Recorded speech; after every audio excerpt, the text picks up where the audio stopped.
Esse e querido amigo Paulinho Boa Pessoa, que honra poder participar desse seu canal, que eu amo.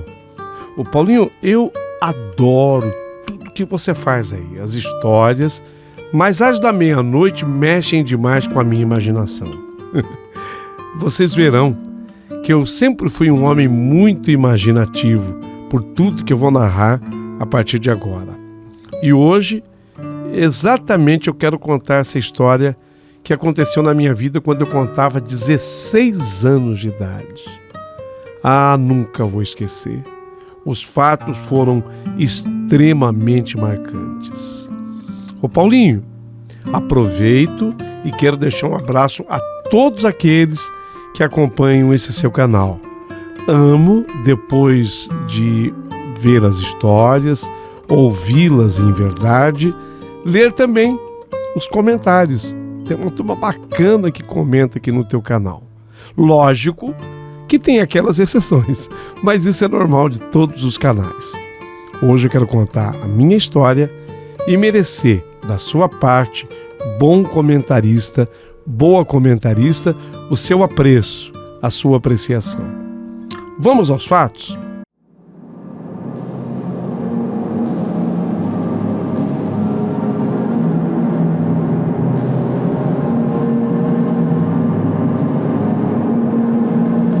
Meu nome, Adilson Pedroso. Por ser Adilson, não foi difícil eu virar Dilson.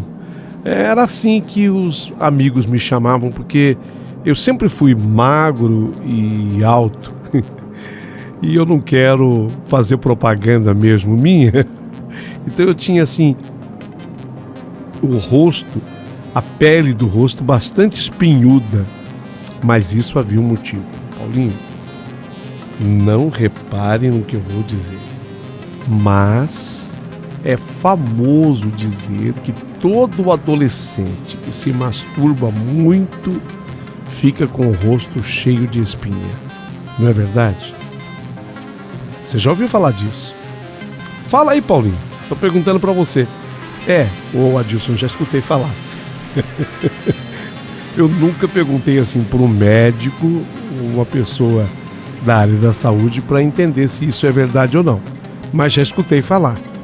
E muitas das nossas amigas que estão acompanhando aqui o canal também depois irão responder nos comentários, tá certo? Mas voltamos à sua história. Muito bem, Paulinho, olha, se isso for verdade, rosto espinhudo igual à masturbação, eu assino embaixo. Rapaz de Deus! Então meu apelido não era só Dilson, não. Há uma expressão que todo mundo que é adulto e está acompanhando o teu canal sabe muito bem como chamam os rapazes que se masturbam. Exatamente. Eu também era chamado por isso. Eu era chamado assim. Rapaz, e por que isso aconteceu na minha vida? Isso tem tudo a ver com essa história sobrenatural que eu vou contar. Olha, eu toda a vida morava em casa térrea com os meus pais, o Sidônio e a dona Irene. Mas, exatamente quando eu tinha 16 anos, meus pais se mudaram para um prédio. Esse prédio ficava bem no centro da cidade que eu morava. Não era um prédio novo, não. Era um prédio já antigo, que ficava de frente para outros prédios também antigos do centro da cidade. Naquela época, e é bom que eu diga, não existia nada dessas diversões para quem tinha 16 anos, um adolescente total, né? Eu acho que é o clímax da adolescência é quem tem 16 anos. Então não tinha jogo eletrônico, não tinha celular, não havia tablet, não tinha nada disso. Tinha gibi, revista para a gente ler, alguns programas que achávamos interessantes na televisão. Também não havia Netflix, não havia nada disso. Então a minha vida de 16 anos era uma vida que precisava ser preenchida por alguma coisa. Como eu tinha muita revista, adivinha? Essas revistas normalmente traziam as mulheres nuas. Então eu comecei a escolher uma coisa que não era muito recomendável e que vocês estão imaginando o que era. Horas e horas trancado dentro do quarto ou então no banheiro na hora do banho. Era uma coisa que foi virando rotina na minha vida. Até que um dia, e nós já estávamos morando nesse prédio havia um pouquinho mais de um mês, eu olhei da minha janela e no outro prédio, que ficava assim à frente, distava do nosso mais ou menos o quê? Uns 50 metros. Eu vi pela janela aberta, a luz do quarto acesa, porque era noite, eu vi aquela mulher maravilhosa, nua do outro lado.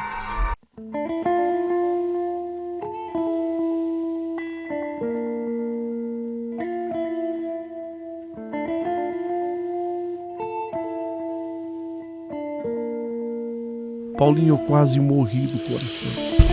Quase que eu morri do coração, eu não acreditei. A olho nu de onde eu estava, eu tive a visão e fiquei inebriado. Eu fiquei olhando para aquele monumento todo, aquela mulher maravilhosa, e ela totalmente nua, jovem, linda. Foi a partir desse instante que meu desempenho escolar caiu vertiginosamente. O meu boletim, ele se transformou de um boletim de notas regulares, boas, para notas baixíssimas e até começou a ser recheado de notas vermelhas. Outra coisa, um fenômeno, eu não queria mais sair de casa, nem mesmo para um encontro com os amigos ou uma ida à sorveteria, coisa que eu amava. Alguma coisa que fosse de noite, eu dispensava. Festa de aniversário, encontro com os amigos, qualquer coisa que acontecesse, mas que fosse de noite e principalmente depois das 11 horas da noite, eu dispensava. Porque eu já tinha praticamente um encontro marcado. Por volta das 11 horas da noite, eu lá do meu quarto, eu abri a minha janela e de repente a janela à minha frente, uns 50 metros de distância, também se abria. Primeiro com a luz apagada, então não dava para ver nada. E de repente, eu até fazia uma contagem mental. 1, 2, 3.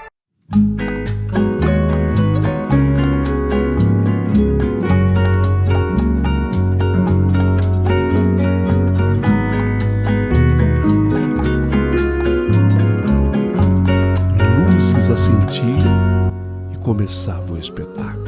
Que mulher maravilhosa, nua, e ela ficava dentro do quarto. Ela penteava os cabelos louros, lindos, com uma escova. Jogava aqueles cabelos, às vezes, cobrindo um pouco dos seus seios bonitos. De repente, ela subia na cama e parecia de propósito para que eu visse o restante do seu corpo. Então eu enxergava os contornos das suas costas, os seus quadris e aquele bumbum espetacular, maravilhoso. E começava o meu famoso 5 contra 1. Ninguém, absolutamente ninguém, era capaz de me tirar do meu quarto por absolutamente nada. Nos finais de semana, então, eu não fugia desse mundinho nem para refeições com a família. Eu começava a faltar daqueles encontros, daquelas reuniões com os meus primos, tios, com a minha avó, o meu avô, aqueles jantares maravilhosos que eram promovidos em família. Eu dava uma desculpa: ô mãe, eu não quero, mãe, eu tenho que estudar. Mãe, a senhora sabe que eu vim com a nota vermelha. Ô pai, eu preciso recuperar aquela nota, eu vou ficar de segunda época. E meus pais acreditavam em mim. Eles já vinham pegando no meu pé e cobrando o melhor desempenho nas matérias escolares. Então eles permitiam que eu ficasse.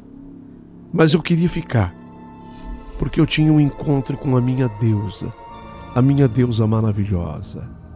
Ela, a 50 metros de distância, fazia aquele espetáculo que parecia ser único e tão somente para mim, porque era incrível.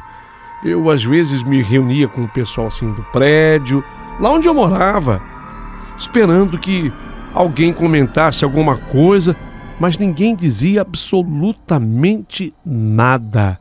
Eu ficava a imaginar: será que as pessoas nesse horário 11 da noite todas estão de fato dormindo?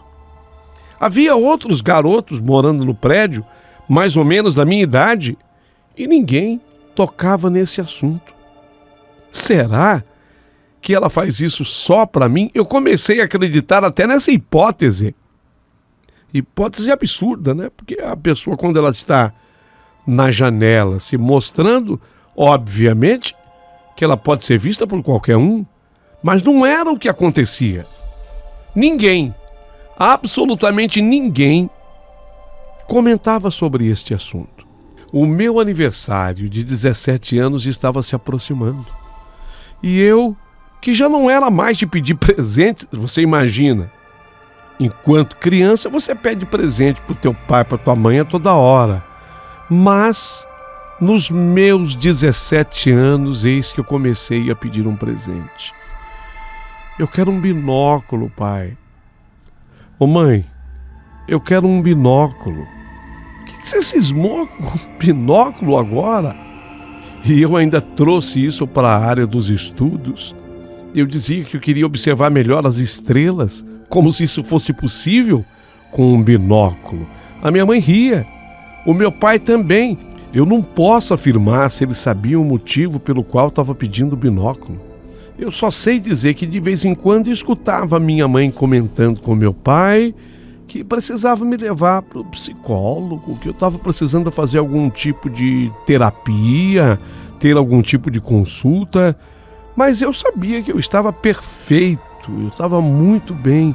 A única coisa que realmente havia mudado na minha vida era que agora eu não precisava mais das revistas. Ah, as revistas. Aquelas de páginas grudadas uma na outra, não quero mais. Agora eu tinha tudo o que eu precisava ter, ao vivo, na maior televisão da face da terra, à minha janela, e a 50 metros o espetáculo acontecia.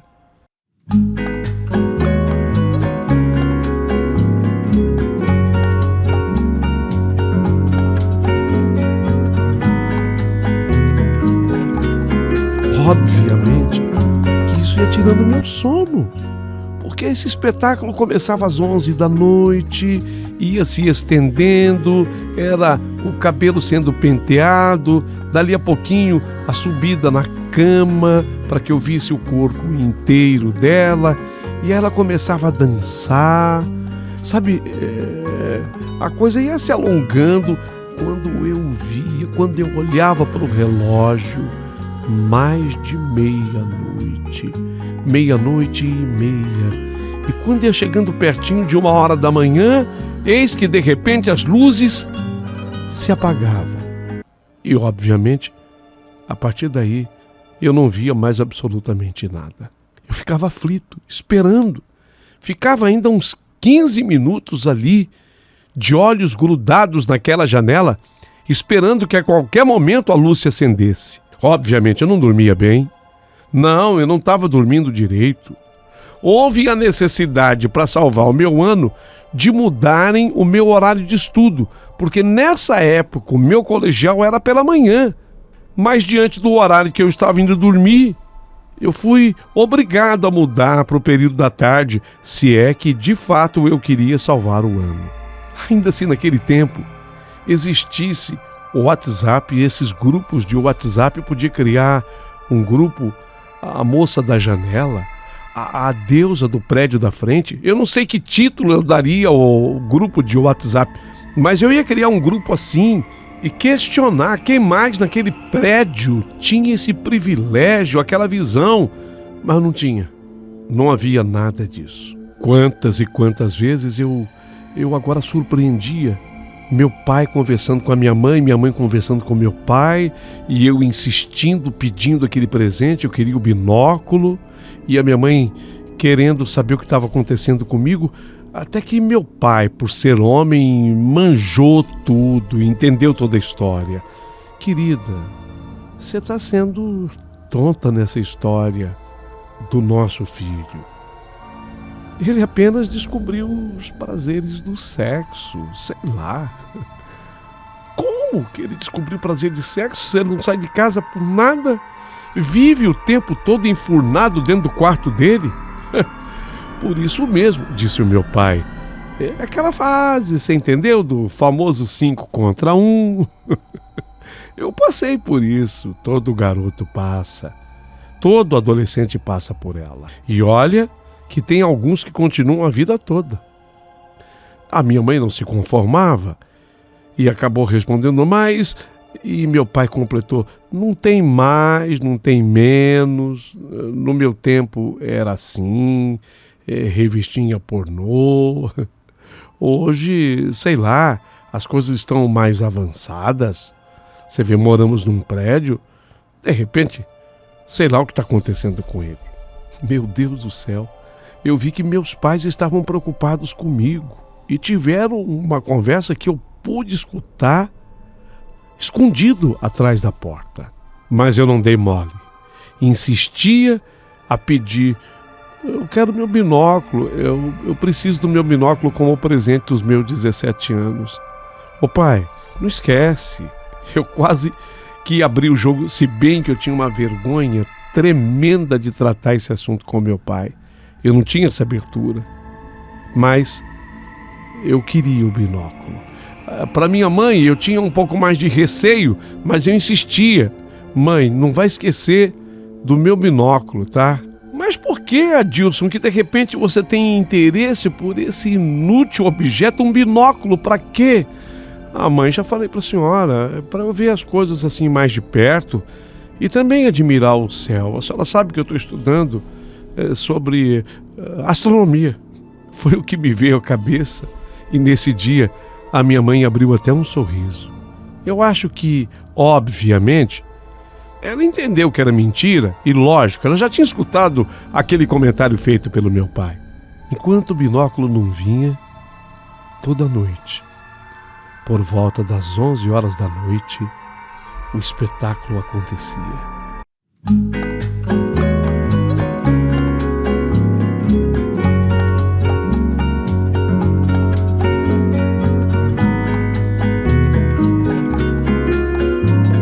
E era só para mim, porque absolutamente ninguém no prédio fazia qualquer comentário.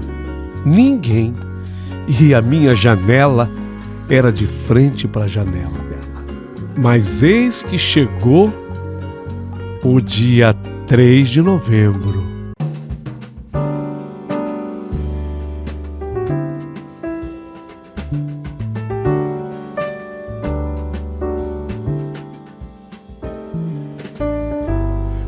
O escorpiano aqui faz aniversário no 3 de novembro.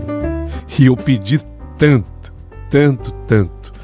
que quando meus pais me entregaram aquele presente, eu não sabia o que fazer para agradecê-los. Fiquei muito mais feliz de quando eu ganhei uma bola de capotão. Fiquei muito mais feliz do que quando ganhei uma bicicleta, quando eu era mais menino. Eu estava feliz porque dentro daquele pacote eu tinha certeza, era o meu binóculo.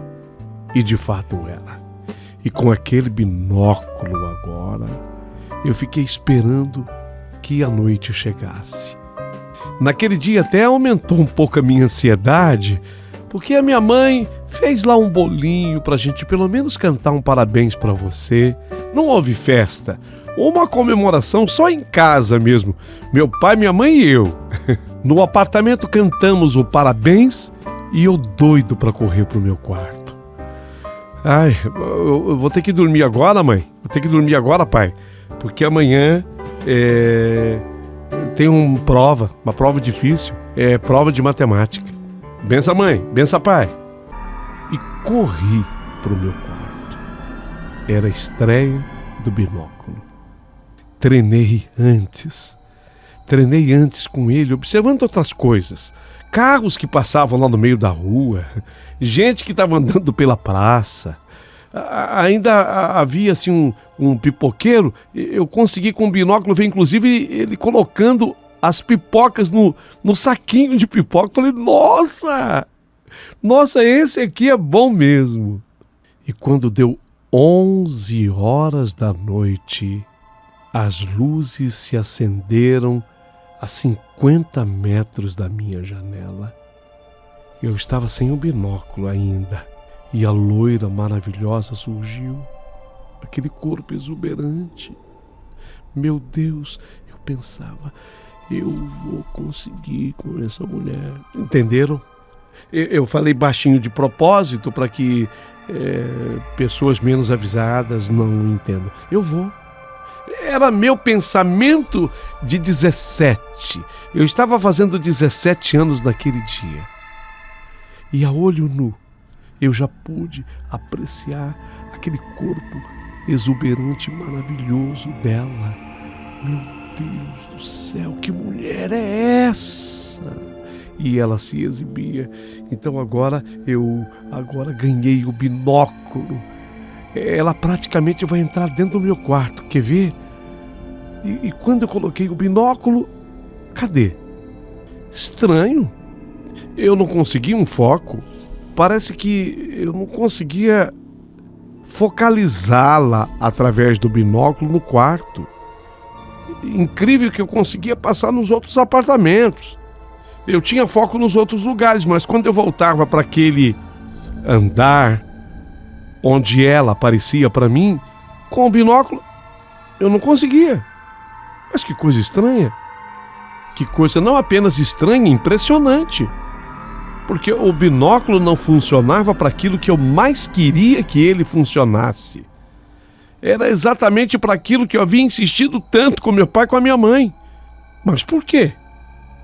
E quando eu tirava o binóculo, lógico, a olhos nu, eu conseguia vê-la. Tudo bem, ela está lá. Ela está lá e do mesmo jeito, nua como sempre. Agora penteando os cabelos. Agora é o momento dela dançar. Mas quando eu pegava o binóculo, que eu tentava focá-la, não conseguia, ela saía de foco. Eu só enxergava alguma coisa embaçada, uma visão que não me satisfazia, porque não era uma visão clara, eu não conseguia vê-la. E quando eu tirava o binóculo, tudo resolvido. Mas não era possível que isso estivesse acontecendo comigo. Meu Deus, por que será? Mas como eu não queria perder o espetáculo, e especialmente no dia do meu aniversário, eu esqueci o binóculo, deixei o binóculo sobre a cama e fiquei a olho nu. Porque eu via com clareza, mas eu queria ver ainda com mais detalhes com o binóculo.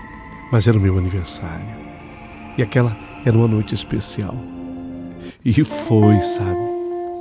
Foi muito especial, porque o que eu consegui à distância, muita gente é incapaz de conseguir estando bem perto, junto, colado. No outro dia eu não me conformei. Eu fiquei treinando com esse binóculo. Fiquei treinando o dia inteiro. A minha mãe até me dizia, você tá ficando doido, rapaz? Dá um tempo com esse binóculo. Eu fiquei o dia inteirinho com esse binóculo diante dos olhos e ficava focalizando tudo. Vem ver, mãe, olha como a gente vê as coisas tão de pertinho de fato. Olha, vê com detalhes. Eu comecei a observar as pessoas na rua e enchendo o saco dos meus pais. A minha mãe me cobrou, já que no dia seguinte eu teria a prova. Não era bem uma prova, era uma chamada oral e não era de matemática, era de uma matéria que eu tinha um domínio muito bom, geografia. Eu estava tranquilo. Só não estava tranquilo porque o meu binóculo não funcionava para aquilo que eu mais queria. E eu comecei a treinar com ele, a focalizar em qualquer coisa, qualquer objeto que eu visse. Se fosse um passarinho, eu focava o meu binóculo e via nos detalhes de fato o bichinho. Por que a minha loira eu não consegui ver ontem? Não, foi falta de treino. Quando chegou às 11 horas da noite, lá estava eu de novo, preparado. O binóculo era como uma arma certeira, já na mira. E de repente as luzes se acenderam.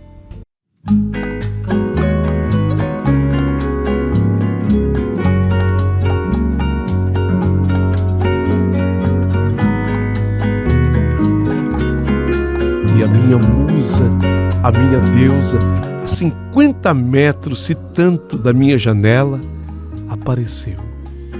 E a olho nu, eu a observava. Eu ficava amando da minha janela. Mas agora eu estou treinado. Peguei o binóculo, com todo o treino. Eu tinha até um certo tremor nas mãos por medo de dar errado. E deu errado. Deu errado. Eu não conseguia vê-la pelo binóculo.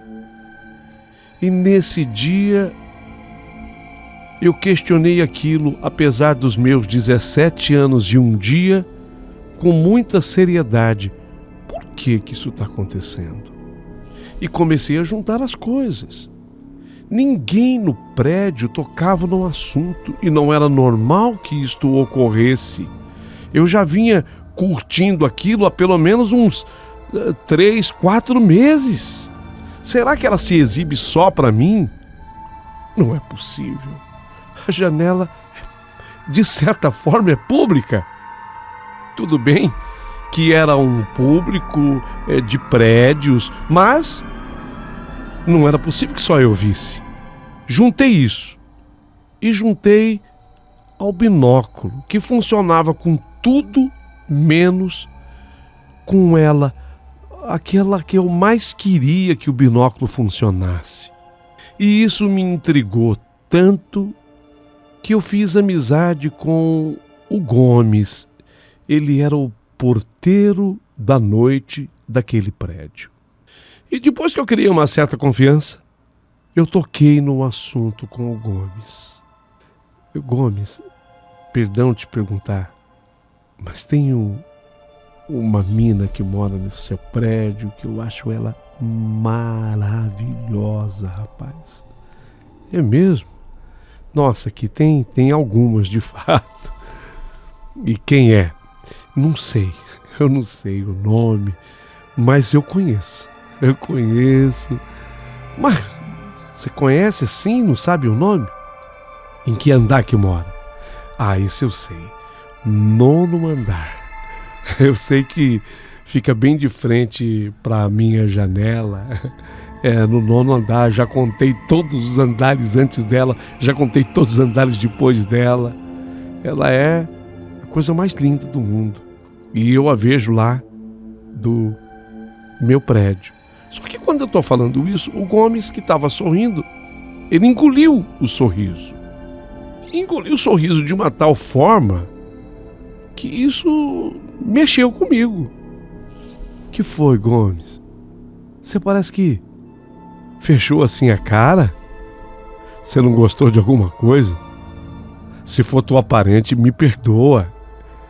Não, eu quero te fazer uma pergunta antes, Adilson. Faz quanto tempo que você não vê mais essa moça no 9º andar?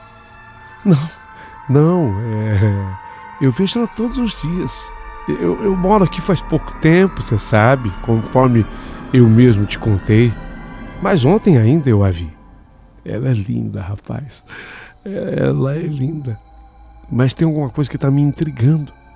Antes que eu completasse e dissesse a ele o que estava me intrigando, o Gomes tinha todas as explicações que eu buscava. Naquele 9º andar, naquele apartamento cuja janela do quarto ficava de frente para a janela do meu quarto, moravam ali Darlene e Sr. Gervásio.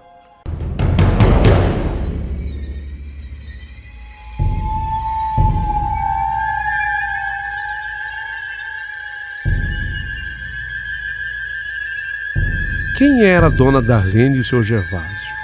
Os pais da Priscila. Só que a Priscila não morava mais ali. Simplesmente porque há 5 anos a Priscila havia morrido. Pelo que você descreve, o Adilson, a moça da qual você fala no 9º andar, ela faleceu há 5 anos. Ela era exatamente assim. Loira, exato, é. Mas faz 5 anos que os pais dela sofrem. Tanto a senhora Darlene como o seu Gervásio. Foi uma dor muito grande para a família. Ela foi fazer um passeio no Rio de Janeiro e acabou morrendo por lá. Não me diga isso, Gomes. E morreu como? Eu me lembro de ela estar numa praia chamada Praia do Pepino, no Rio de Janeiro. E o que eu soube é que ela morreu afogada. Nessa hora eu senti o chão se abrir debaixo dos meus pés. Não era possível. O Gomes só podia estar enganado. Não estávamos falando da mesma pessoa. Só que eu fiquei tão impressionado, que eu fiz um apelo pro Gomes e ele me atendeu. A troca do turno dele acontecia exatamente às 10 horas da noite. Quem ia assumir o lugar dele e passar o restante da noite ali era o Raimundo. Então eu falei, eu posso esperar o Raimundo chegar, porque eu quero que você vá comigo, Gomes, até a minha casa, e eu quero te mostrar da minha janela a janela para a qual eu olho, para ver se é realmente a mesma janela. E mais do que isso, eu vou te mostrar ela também. O Gomes não negou o meu pedido. O Raimundo chegou no horário previsto, assumiu o posto dele na portaria e o Gomes foi comigo, lá no meu apartamento. Meus pais se admiraram, porque eu estava trazendo uma pessoa para eles estranha, mas eu logo apresentei, dizendo para os meus pais que eu queria mostrar alguma coisa com o meu binóculo para o rapaz. Meus pais ficaram curiosos, mas permitiram que eu fizesse o que eu tinha planejado fazer. Eu tinha certeza absoluta que logo mais às 11 horas da noite ela iria me aparecer. No entanto, a janela estava marcada por mim. Ainda tudo fechado. Eu mostrei para o Gomes. É aqui. É aquela janela. Exatamente a que dá de frente para a janela do meu quarto. E o Gomes confirmou. Aquela era a janela do 9º andar, onde moravam ainda Dona Darlene e Sr. Gervásio, os pais da falecida Priscila. Fiquei estarrecido, trêmulo e muito assustado. E aquilo eu não podia, com a minha cabeça de 17 anos, guardar só para mim. O Gomes se despediu dos meus pais, e quando ele saiu, eu contei tudo para o meu pai e para minha mãe. Apesar de ter ficado vermelho de vergonha, eu acabei contando nos detalhes tudo o que se passara. Meus pais me deram crédito porque viram a forma como eu me assustei com toda a história. E eu disse a eles que nós poderíamos confirmar, porque logo mais às 11 da noite ela iria aparecer, lá no quarto dela. Meus pais ficaram então no meu quarto, exatamente nesse horário, com as luzes apagadas, como eu fazia sempre. E quando deu 11 da noite, nada da luz se acender e nem da janela se abrir. 11h10, 11h30, meia-noite, não aconteceu. Aquela era a noite da quinta para amanhecer a sexta. A mesma coisa na sexta-feira, e ela não apareceu mais.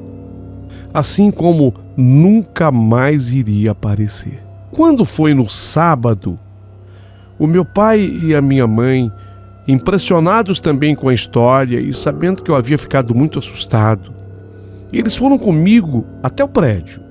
Por sorte, o Gomes estava fazendo, naquela manhã de sábado, a folga do rapaz que fazia o sábado pela manhã. E foi o Gomes quem nos atendeu. Ele já sabia o que nós pretendíamos com os moradores do 93. Senhora Darlene e seu Gervásio. Ele interfonou e ficou provado nessa hora que eles já tinham falado alguma coisa a respeito de mim. Tanto que nós esperamos que o casal descesse para nos atender na portaria, mas pediu que nós subíssemos. E fomos eu, meu pai, minha mãe, até o 93. O casal nos recebeu muitíssimo bem e ali eu, obviamente, não contei detalhes da história. Tipo, eu não teria nunca coragem de falar para o pai e para a mãe dela que ela parecia nua. Eu falei apenas que eu via a moça no quarto dela, penteando o cabelo, trocando a roupa. Isso eu disse. Eu notava que a mãe dela, o pai, ficavam nervosos, mas careciam uma confirmação, careciam uma prova. Os pais dela já tinham pensado nesse assunto e colocaram umas 4 fotografias diferentes de moças da mesma idade diante de mim. E me perguntaram, qual dessas você vê no quarto?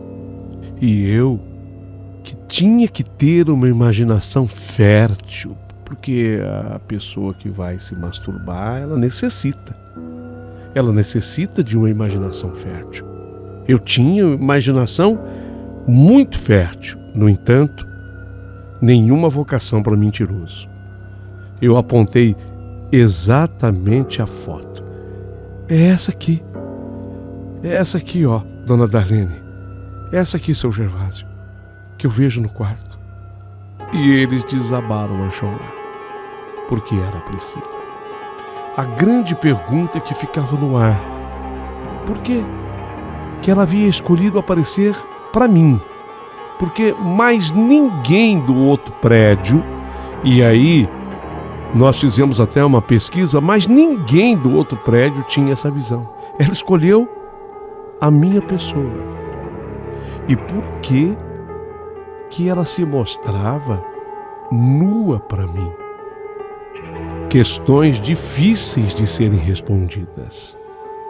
Uma dessas, eu tinha muito receio de tocar no assunto com os pais, exatamente a nudez da Priscila.